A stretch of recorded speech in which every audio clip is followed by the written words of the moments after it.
After just over 2 months, I finally received another letter from a subscriber.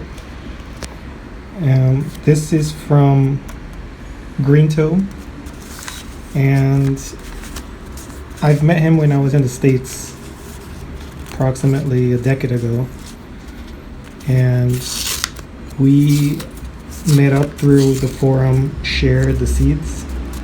It's a sister site to DMT Nexus, and recently they are working on a Phalaris, Phalaris community, and he sent me some Phalaris seeds. So the packaging is pretty cool, very simple. 3 printer papers, a foam sheet with a cutout to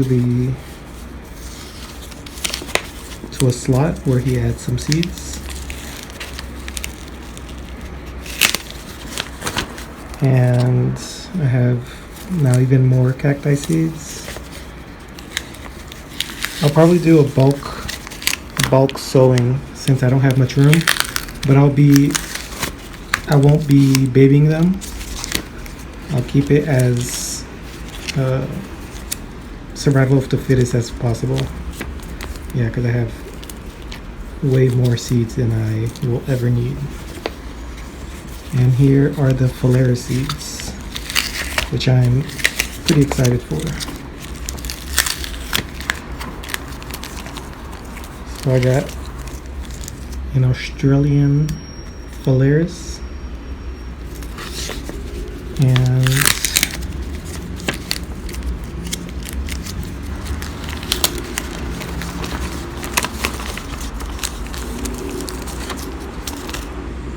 and a taint, I think that's how you say it. So I'm pretty excited for these. I think the Australian is also 5-MeO dominant, but this one specifically, the taint, is the strongest for 5-MeO alkaloid content.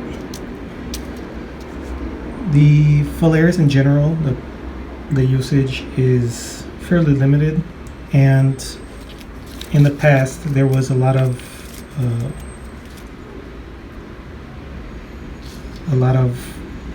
suspicion that it may be toxic due to gramine content, but from what I've searched on my own, and a few others have confirmed as well, is I think the toxicity of the gramine, besides it not being extracted using the non-polars that are common for this type of extraction, the gramine has an absurdly high toxicity level. You would basically need like 50 grams or something absurd for the LD50 amount. And besides that, gramine is also in some papers shown as having antioxidant and other health benefits. So it's a really mixed bag. The main issue is with sheep stutter, and a sudden death from animals that consume high amounts of these grasses. So that may be the origin of the gramine toxicity, but it more likely seems to be a completely different issue rather than gramine specific. So yeah, I'm very, very interested in growing these, especially the taint, since I've never experienced 5-MeO DMT. So I'm fairly excited for this. I'll be sowing a portion now since we're in fall. I'm not sure on the germination requirements. Community that are working on this Phalaris project, there are some very intelligent users where they have a complete setup for automation of TLC plates, and they're doing a lot of TLC work on the grasses and trying to select specific clones. And yeah, it's a pretty big community, some very intelligent members. They're working a lot on collecting different genetics on the Phalaris, as well as selecting more dominant strains and trying to breed for content. So thanks again, Greentoe.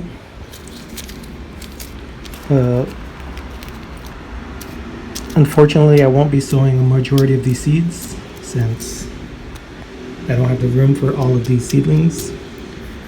But a big thanks to Greentoe, and for anyone else interested, Share the Seeds is a great forum. It's pretty slow now, but it's US based mostly, and a lot of generous growers sharing seeds of various plants. And on Reddit, there's also the Phalaris subreddit, which is still fairly slow and small, but again, they have a lot of information. They post their TLC work, and it's a pretty cool project for those interested in Phalaris and the cultivation and usage. And here's an update on Robert's seeds. None of the trees germinated. I assume that the temperatures dropped too quickly in my region. So I'll be sowing the second half in a few months when spring comes around. And here are the trichocereus that are that are Pachanoi crossed with Pachanoi. I have the actual cross written down somewhere. And I had 100% germination, but I had obviously some die-off, around 50% die-off. And there's 6 survivors for now. But this one will probably die off since it seems to be albino. So I'm currently capturing this as a time lapse, and the acacia and the cat seeds, none of them germinated, and the ephedra also did not germinate. But again, I think it's due to the drop in temperatures here. And I have just a random update, some leaf burn from attempting my flower inducing treatment,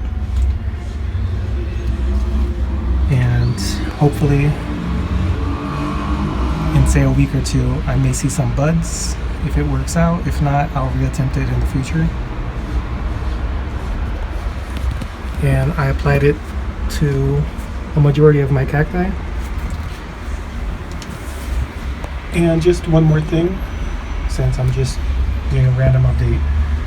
The girdled Brigezi here, I girdled it doing a 50% cross cut. Of all of my cacti, I would say that the areoles are the most mature, and I am attributing that to the girdling. I assume the maturity is based on the color, and you can see it's much darker on the top. And overall, it was a fairly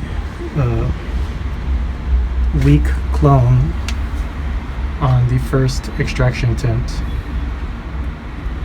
with the peak being around 0.8%, where the previous extraction that I did most recently, the weakest control was at 1.2, I think.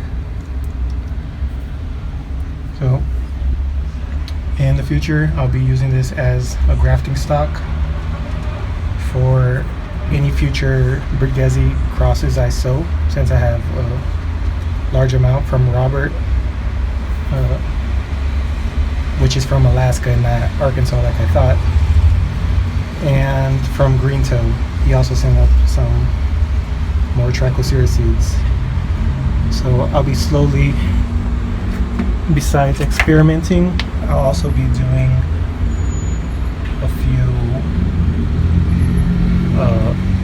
a few of grafts using these as the stock, since they're fairly weak and my space is limited.